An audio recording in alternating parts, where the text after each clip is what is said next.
You've heard the warning that those who cannot remember the past are condemned to repeat it.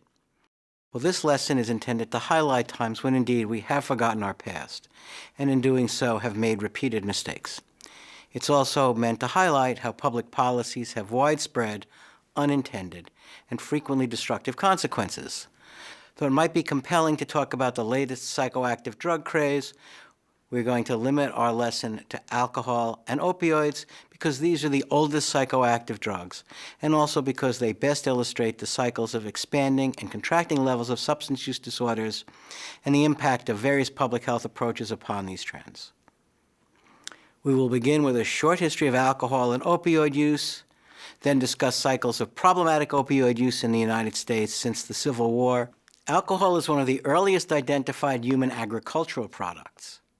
Evidence of brewing beer from grain dates back to the 11th millennium BCE, while the earliest evidence of winemaking can be found 2,000 to 3,000 years later.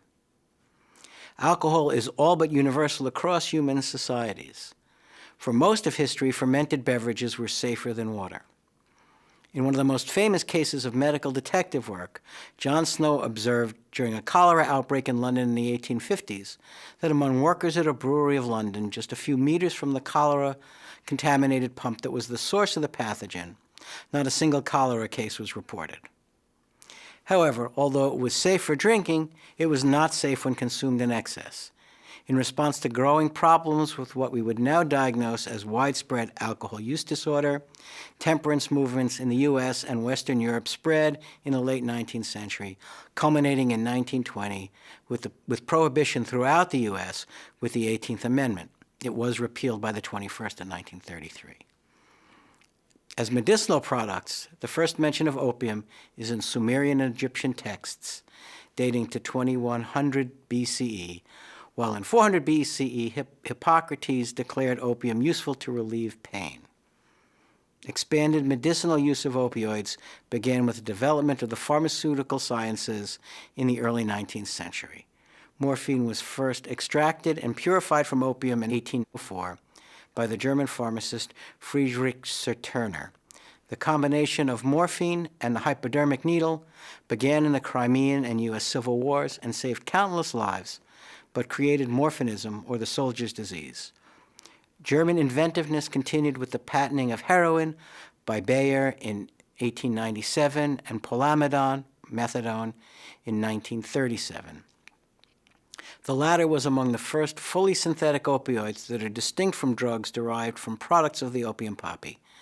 Those are classified as opiates.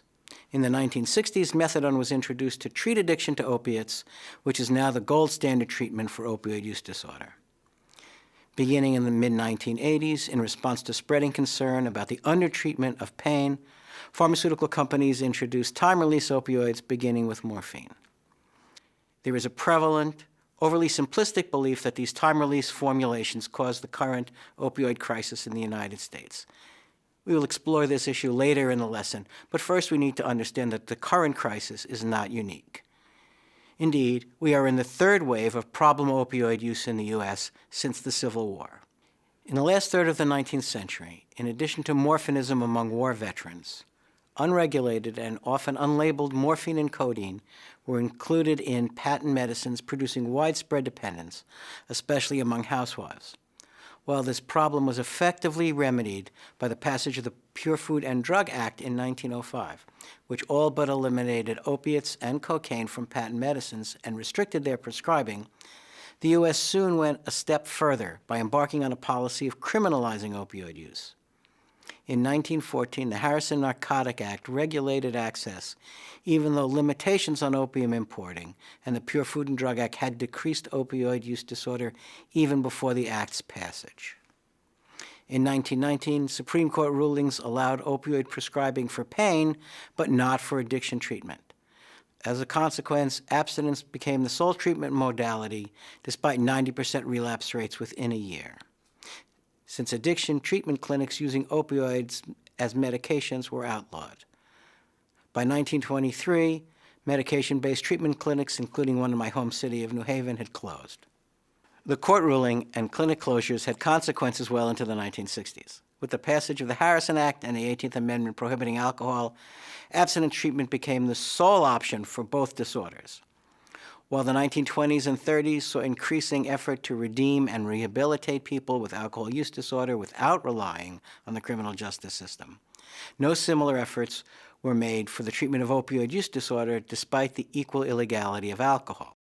Those with opioid use disorder were treated like criminals, and opioid use disorder was not legally considered a disease at the federal level until Robinson versus California in 1962. The second opioid crisis, which reached its peak in the early 1970s, had dual origins. In the late 1950s, heroin spread as the mafia and other criminal gangs found ways to expand their market in inner cities. By the early 1960s, heroin injection became the leading cause of death in New York City among young adults. In the mid-1960s, widespread heroin use by the more than 540,000 GIs in Vietnam increased domestic proliferation among returning veterans as morphine had done after the Civil War. The situation grew so bad that simultaneous public health and criminal justice approaches were implemented.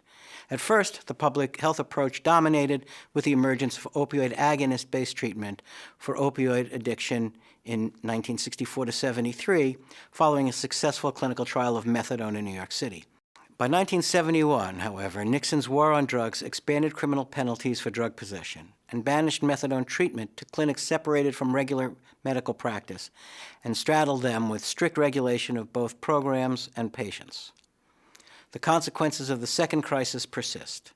First and foremost have been the criminal justice response, massive expansion of state and federal prison populations, the disenfranchised of those arrested and incarcerated, most notably minority populations, disproportionately targeted in police stop and frisk actions, and by draconian three-strike laws.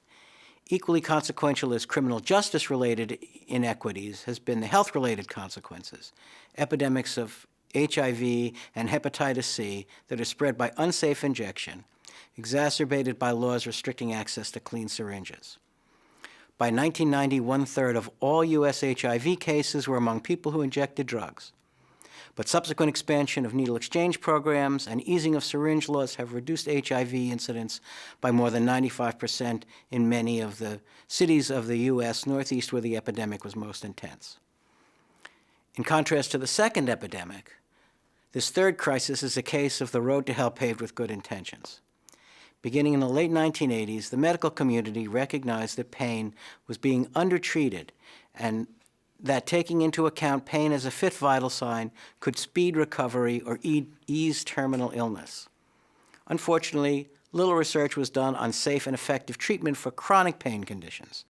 The dominant approach, reliance on opioids to alleviate pain, was based on economic and insurance considerations that favored prescribing opioids over treating underlying conditions. Given that chronic pain required long-term treatment, often with escalating doses of opioid medications, pharmaceutical companies responded by producing long-acting, high-dose formulations that simplify dosing. The most notorious of these is extended-release oxycodone, brought to market in 1996 as OxyContin.